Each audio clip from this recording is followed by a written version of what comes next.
नमस्कार दोस्तों, आप सभी का स्वागत है एनसीईआरटी साइंस क्लासेस में। इसके अंतर्गत हम लोग पढ़ेंगे तंतु से वस्त्र निर्माण उद्योग। यानी हम लोग देखेंगे कि तंतु से आप वस्त्र निर्माण उद्योग में कौन-कौन से प्रश्न आएंगे और कौन-कौन से टॉपिक हम लोग के लिए इम्पोर्टेंट है, उसके बारे में हम लोग बात करेंगे। इसी क्रम में आते हैं सबसे पहला तंतु। अब तंतु क्या है? तंतु के बारे में पहले हम लोग जान लेते हैं। तंतु क्या है? जिससे धागा बनता है, यानी धागा जिस चीज से बना होता है, जैसे कपास कपास के छोटे छोटे टुकड़े से अगर धागा बन रहा है तो यही जो छोटा छोटा टुकड़ा है वही तंतु कहलाता है। तो आपको याद कैसे रखनी है? तो धागा जिससे बनता है उसे हम लोग क्या बोलेंगे? तंतु। अब तंतु दो प्रकार के होते हैं। कौन कौन से होते हैं? एक प्राकृतिक होता है, दूसरा होता है मानव निर्मित या कृत्रिम या संश्लिष्ट। आप लोग बोलेंगे प्राकृतिक। प्राकृतिक का मतलब ये हुआ जो कि भेड़ बकरी और पौधे से प्राप्त किए जाते हैं, जैसे कपास यानी रुई हुआ, ऊन हुआ, ये सब प्राकृतिक हुआ। कृत्रिम क्या हुआ? जिसे रासायनिक विधि के द्वारा बनाया जाता है। तो तंतु दो प्रकार के, एक प्राकृतिक, दूसरा कृत्रिम। अब कुछ कृत्रिम तंतु हैं यानी मानव निर्मित तंतु हैं जिसे हम लोग संश्लिष्ट तंतु भी बोलते हैं। ये एग्जाम में यहाँ से एक प्रश्न पूछे जाते हैं। तो आप कम से कम तीन याद रखेंगे। पॉलिस्टर क्या है? संश्लिष्ट रेशा है। रेशा का मतलब तंतु। तंतु और रेशा एक ही चीज है, आप लोग कंफ्यूज नहीं करेंगे। दूसरा नायलॉन, ये सब कृत्रिम रेशा है या तंतु है। एक्रिलिक, ये तीन वर्ड आप लोग याद रखेंगे। ये जो है मानव निर्मित रेशा है या तंतु है, या संश्लिष्ट रेशा है, या कृत्रिम रेशा है। कोई भी आप लोग सब एक ही चीज है। कृत्रिम बोले, संश्लिष्ट बोले या मानव निर्मित बोले, तीनों में कंफ्यूजन नहीं करना है। उसके बाद प्राकृतिक। प्राकृतिक हम लोग कैसे बनाएंगे या प्राकृतिक किससे प्राप्त होगा? तो कपास, ऊन, ये सभी प्राकृतिक है। कपास कहाँ से मिलते हैं? तो कपास मतलब रुई यानी पौधे से प्राप्त होते हैं, और ऊन भेड़ बकरी खरगोश यानी ये सब से मिलते हैं। अब हम लोग आएंगे, अगर यदि तंतु हम लोग को और रुई मिल गया तो उसके बाद वस्त्र निर्माण की क्या क्या प्रक्रिया है, कैसे वस्त्र निर्माण बनता है, यानी कि एक कपास से लेकर के वस्त्र निर्माण की प्रक्रिया से एक प्रश्न एग्जाम में पूछे जाते हैं। और ये प्रश्न आप लोग को एग्जाम में जैसे ही देखना है और से एकदम सही करके आना है। तो इसके लिए हम लोग क्या करेंगे, आप देखेंगे तंतु से वस्त्र निर्माण की प्रक्रिया का कौन सा क्रम है। इसी क्रम में कुछ वर्ड आते हैं, उस वर्ड को आपको याद रखनी है। यहां से एक प्रश्न पूछे जाते हैं। सबसे पहले हम लोग देखेंगे कपास के फूल। कपास के फूल से हम लोग रुई निकालेंगे। कपास का फूल रहेगा बीज में बंद, उससे जैसे मान लीजिए कपास का फूल है, इसमें रुई भरा रहेगा, इससे रुई जो भरा रहेगा तो रुई जो निकालेंगे फूल से, इसको हम लोग क्या बोलेंगे? ओटना। यानी सबसे पहले हम लोग ये देख लेते हैं, क्रम देख लेते हैं, उसे इस क्रम में किसको क्या बोलते हैं तब हम लोग याद करेंगे। तो पहले फूल आएगा, फूल से हम लोग रुई निकालेंगे, रुई से फिर तंतु बनाएंगे, तंतु से धागा बनाएंगे, और धागा से कपड़ा बनेगा, कपड़ा से फिर वस्त्र। यानी कि फूल से लेकर के कपड़ा बनाने, वस्त्र बनाने तक का क्रम क्या है वो हम लोगों ने देख लिया। फूल से रुई निकालेंगे, रुई से तंतु बनेगा, तंतु से धागा बनेगा, धागा से कपड़ा बनेगा, कपड़ा से वस्त्र बनेगा। अब यहाँ पर देखिए जो इन प्रक्रिया है, इस प्रक्रिया में कुछ शब्द ऐसे होते हैं जिसको याद रखना आपको जरूरी होता है। जैसे कि फूल से अगर आप रुई बनाते हैं यानी रुई निकालते हैं, फूल से रुई निकालने की प्रक्रिया क्या कहलाता है? ओटन या तो ओटना। अब रुई से तंतु बनाएंगे, इसमें कोई चीज याद नहीं रखना है। तंतु से जैसे ही आप लोग धागा बनाएंगे, तंतु से धागा बनाने की प्रक्रिया को हम लोग क्या बोलेंगे? कताई। क्या बोलेंगे? कताई बोलेंगे। अब धागा से कपड़ा बनाएंगे, इसको बोलेंगे बुनाई। तो ये वर्ड आप लोग ध्यान में रखेंगे, यहां से एग्जाम में क्वेश्चन आते हैं। तो बुनाई क्या है आपको समझ में आ गया। अब यहां से कपड़ा, मतलब कपड़ा बनाने के बाद वस्त्र बनाएंगे। वस्त्र बनाने में कपड़ा से हम लोग वस्त्र बनाने के लिए उसको बंधाई करते हैं ताकि वो खुले ना। ठीक है, ये हो गया बंधाई। तो आप लोग देखें कि फूल से वस्त्र बनाने तक की प्रक्रिया को क्या कहते हैं ये भी आप लोगों ने जाना। यानी फूल से रुई बनाएंगे ओटना, तंतु से धागा बनाएंगे कताई, धागा से कपड़ा बनाएंगे बुनाई, और कपड़ा से वस्त्र बनाएंगे, इसके क्रम में बंधाई। तो ये कॉन्सेप्ट आप लोग याद रखेंगे। अब देखिए कताई मशीन का नाम इंग्लिश में स्पिनिंग जेनी है, जिसका आविष्कार जो हुआ इंग्लैंड में 1770 में हुआ था। ठीक है, तो इससे क्या हुआ कि धागा बनाना तेज हो गया और कपड़ा बनाना भी तेजी से होने लगा। अब दूसरे टॉपिक पर हम लोग बात करते हैं, वस्त्र यानी तंतु से वस्त्र निर्माण के उद्योग में कुछ इतना ही टॉपिक आपको याद रखनी है। अगर यदि आप इतना ही याद रख लेते हैं तो ये आपके लिए काफी है। अब विभिन्न प्रकार के पदार्थ, अब हम लोग पदार्थ पर आएंगे। दूसरा चैप्टर का नाम है पदार्थ। पदार्थ क्या है? वैसी वस्तु जो स्थान घेरे, जिसमें द्रव्यमान हो, उसे पदार्थ बोलेंगे। आप जो भी चीज देख रहे हैं सभी पदार्थ है। मार्कर पदार्थ है, ईटा पदार्थ है, पुस्तक पदार्थ है, आदमी पदार्थ है, वायु पदार्थ है, यानी सब जो भी आप देख रहे हैं सभी पदार्थ है। जो स्थान घेरे, जिसमें कुछ द्रव्यमान हो, ये सभी पदार्थ है। अब पदार्थ में क्या क्या आएंगे, जैसे कुर्सी, टेबल, वायु, आदमी, ये सब क्या है? पदार्थ है। अब यहां से देखिए पदार्थ के कुछ प्रकार होते हैं। पदार्थ के कुछ प्रकार क्या है? जैसे धातु। अब धातु की पहचान क्या है? तो आप लोग बोलेंगे जिसमें चमक हो, जो विद्युत का सुचालक हो, उसे धातु बोलेंगे। वो धातु क्या है? जो भंगुर होगा, मतलब पटकने के बाद टूट जाएगा, और जो विद्युत का कुचालक हो। कुचालक मतलब जिसमें करंट नहीं पास होगा, जिसमें करंट पास होगा वो धातु। तो यहाँ से धातु के बारे में देख लिए, वो धातु के बारे में देख लिए। अब हम लोग आएंगे पदार्थ की अवस्था। पदार्थ की कितनी अवस्थाएं? 3। कौन कौन? ठोस, द्रव, गैस।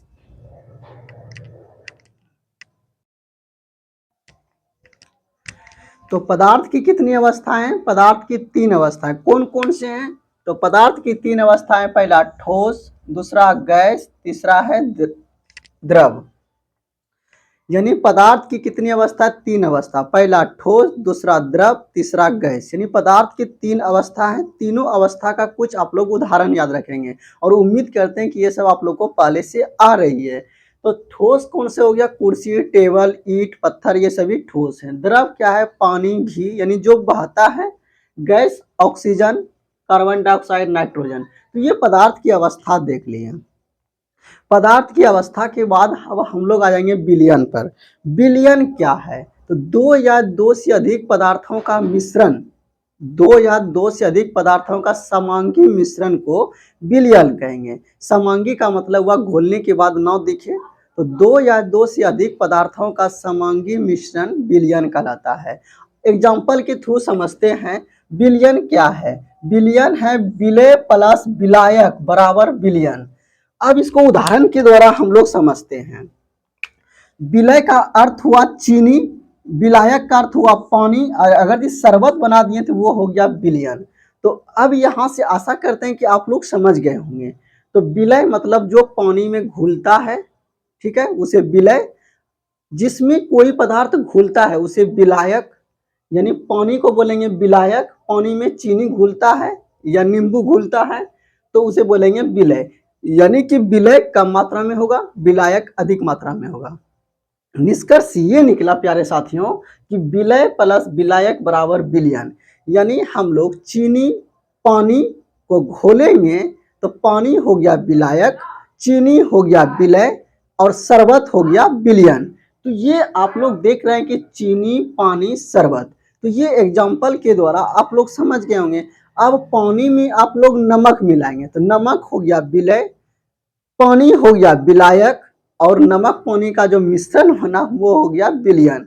तो उम्मीद है कि आप लोग विलय, विलायक, विलयन में कंफ्यूजन आपसे नहीं करेंगे। विलय क्या है? तो इसको फिर से अलग से भी हम लोग देख लेते हैं। विलय क्या है? जो विलायक में घुलता है, जो विलायक में घुलेगा उसे विलय बोलेंगे। वो विलय किसे बोलेंगे? जो विलायक में नहीं घुलता है। जैसे पानी में आप लोग बालू मिलाइएगा कभी घुलेगा नहीं ना, तो उसे बोलेंगे वो विलय पदार्थ। विलायक क्या है? जिसमें विलय घुलता है। जैसे पानी में चीनी घुलता है तो पानी हो गया विलायक, जो विलायक कर देता है यानी कि विलय कर देता है। आप लोग ये भी याद रखेंगे विलय कम मात्रा में होता है, विलायक अधिक मात्रा में होता है। उसके बाद हम लोग घोलक और विलायक दोनों एक ही चीज है, इसमें कंफ्यूज नहीं करेंगे। संतृप्त घोल क्या है? यानी वैसा विलयन जिसमें और अधिक विलय नहीं घुल सकता। जैसे समझिए कि आप पानी में इतना चीनी डाल दिए कि और अब चीनी उसमें नहीं घुलेगा, तो उसे बोलेंगे संतृप्त विलयन।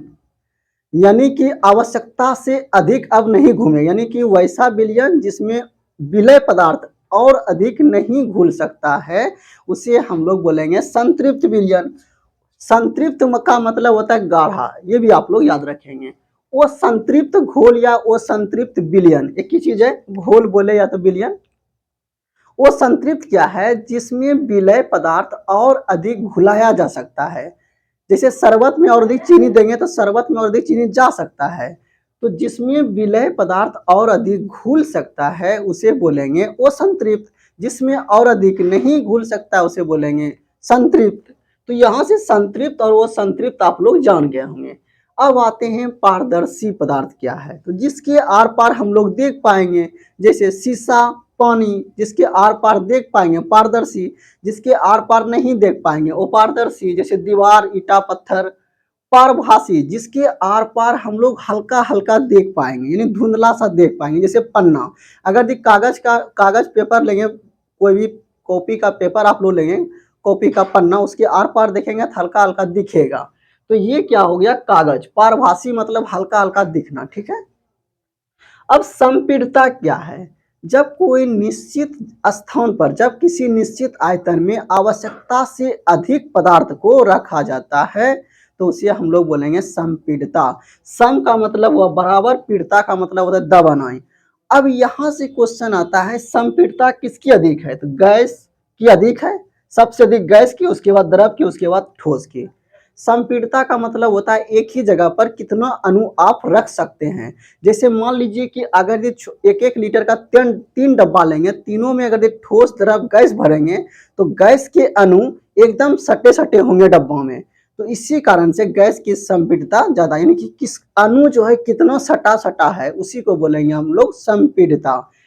ठीक है, जैसे मान लीजिए कि ये गैस है तो गैस के अणु एकदम सटा सटा रहेगा, और ये द्रव है तो द्रव के अणु इस तरह से रहेगा, और यह ठोस है तो ठोस के अणु इस तरह से रहेगा। तो ये देख रहे हैं कि संपीड़ितता का मतलब वो एकदम जिस पदार्थ के अणु एकदम सटा सटा रहेगा उसकी संपीड़ितता ज्यादा रहेगा। तो ये देख लिए।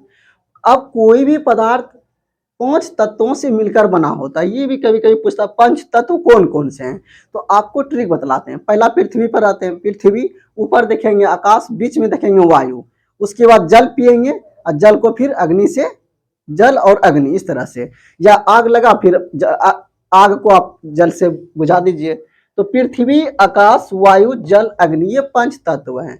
भारत की महान दार्शनिक महर्षि कणाद ने कहा है कि दुनिया का कोई भी पदार्थ जो होगा वह 5 प्रकार के तत्व से मिलकर बना होता है, जिसे हम लोग पंचतत्व कहते हैं। वो पंचतत्व कौन सा है, पृथ्वी, आकाश, वायु, जल, अग्नि। उसके बाद हम लोग आ जाएंगे गलनांक। उसके बाद हम लोग क्या करेंगे, गलनांक के बारे में जानेंगे। गलनांक क्या है, तो जिस न्यूनतम ताप पर कोई भी पदार्थ गलने लगता है, जिस न्यूनतम ताप पर कोई भी ठोस पदार्थ गलने लगता है उसे हम लोग गलनांक बोलें। जैसे बर्फ का गलनांक 0 डिग्री है, तो ये याद रखेंगे आप लोग, बर्फ जो है 0 डिग्री पर पिघलने लगता है, यानी पानी में बदलने लगता है। क्वथनांक क्या है, जिस ताप पर द्रव जो है वाष्प में बदलने लगता है उसे हम लोग क्वथनांक बोलेंगे। आप पानी को 100 डिग्री सेंटीग्रेड पर गर्म कीजिएगा तो वो वाष्प में बदलने लगेगा, पानी का क्वथनांक कितना हो गया, 100 डिग्री सेंटीग्रेड। ये 2 क्वेश्चन आप लोग याद रखेंगे, दो पॉइंट। अब वाष्पीकरण क्या है, तो क्वथनांक से कम ताप पर पानी का उबलना, जैसे कि आप लोग नदी या तालाब, इसका पानी उड़ता है यानी वाष्प बन जाता है, क्या उसका तापमान 100 डिग्री है, नहीं है। तो क्वथनांक से कम ताप पर पानी अगर वाष्प में बदल रहा है तो उसी को बोलेंगे वाष्पीकरण। और क्वथनांक पर पहुंचने के बाद अगर द्रव वाष्प में बदल रहा है तो उसे बोलेंगे क्या, उसे वाष्पीकरण नहीं बोलेंगे, उसे बोलेंगे भाप बनना। ठीक है, तो पानी गर्म करने के बाद जो वाष्प बनता है उसे बोलेंगे भाप बनना। उसके बाद क्वथनांक से कम ताप पर जैसे ही वाष्प बनेगा तो उसे बोलेंगे वाष्पीकरण। तो ये समझ में आ गया होगा दोनों में डिफरेंस क्या है। इसका ताप 100 डिग्री सेंटीग्रेड होगा, इसका उससे कम होगा। ठीक है, तो क्वथनांक से कम ताप पर पानी का वाष्प में बदलना वाष्पीकरण कहलाता है। तो आज के वीडियो में इतना ही। नेक्स्ट वीडियो में हम लोग आगे के चैप्टर पढ़ेंगे एनसीईआरटी क्लासेस में। धन्यवाद।